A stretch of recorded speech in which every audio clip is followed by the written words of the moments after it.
Hi everyone, my name is Leila, and for my personal project this year, I wrote a historical fiction novel titled Displaced and Erased from the perspective of a Rohingya refugee living in Myanmar in the early 1990s. This was when one of the first waves of the Rohingya refugee crisis took place, and if you weren't already aware, this has been a humanitarian crisis that has spanned decades, but that is unfortunately still ongoing, that has displaced almost 1 million people, the Rohingya, from their native land in Rakhine State, Myanmar. It's a crisis that is not only riddled with atrocities and human rights violations, but also one that is horrifically underlooked and underrepresented in the media. And with our lack of action as an international community, people are only continuing to suffer. And having become aware of this, I felt it was necessary to play my part and take initiative to make an impact, however small, all the while combining my personal passions to create a product that served to compel awareness to this crisis that is in such dire need of that media attention. And I decided to write a novel because personally I have always found myself captivated by the written word, and many pieces of literature that I've read have resonated with me and made me want to take action. So it was my intention to exercise one of my greatest passions and means through which I can express myself, being writing, to hopefully be able to inflict that same influence onto someone else. So my personal project was essentially split into two different parts. So on top of writing this novel, the second part of my PP had to do with my love for language learning, and in particular with my love for the Spanish language, which has really flourished over the past 2 years.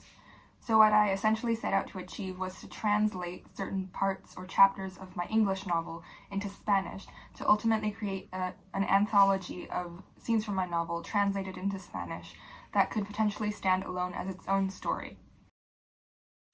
Y en cuanto a la razón por la que decidí traducir ciertas partes de mi novela, pues tiene que ver también con lo que me apasiona, y una de las mayores pasiones que me ha acompañado a lo largo de estos últimos 2 años, como ya os dije, ha sido el español, ya sea el idioma mismo o las hermosas culturas de todos los países en los cuales se habla, y poder mezclar todas mis afinidades así a través de un solo proyecto, mi proyecto personal, me ha servido de maravilla, de verdad, para que esta experiencia haya podido ser tan gratificante como divertida de llevar a cabo.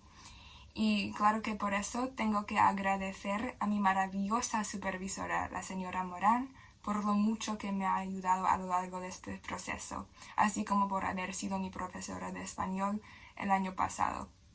Entonces, gracias, señora Morán. As for advice that I would give to next year's PP students, first of all, do not procrastinate. This is a given and everyone else is going to say this, but genuinely your experience with the personal project will be so much more rewarding if you manage your time well. Personally, I didn't procrastinate that much because I chose to do a project that I was truly passionate about. My issue is more so that my project was too big of an undertaking, and since 2/3 of the report that you have to write is essentially based on the product, not being able to finish my product before the first few deadlines was definitely a struggle for me. And I think these screenshots from the night of our Criterion B and C deadline kind of encapsulate that. And with that being said, consider a realistic scope for your project. In other words, set achievable goals. In my case, I tried to do way too much at first. I was originally set on translating my entire novel into Spanish, which I found out the hard way was not realistic. And while I'm so proud of everything that I've achieved in relation to this project, I could have avoided so much stress had I just set a realistic product goal to begin with. So ensure that you're making something that you can be proud of, but not at the expense of your schoolwork, sleep schedule, and/or free time. Also, remember that your supervisor is there to help you. If you have a question or just want someone else's opinion at any stage of the PP process, don't be afraid to ask. There were like 17 different times where I approached my supervisor in the morning just to ask about some aspect of my product or report. And I feel like the outcome was so much better because of that, because I was able to get a different perspective and just really helpful advice.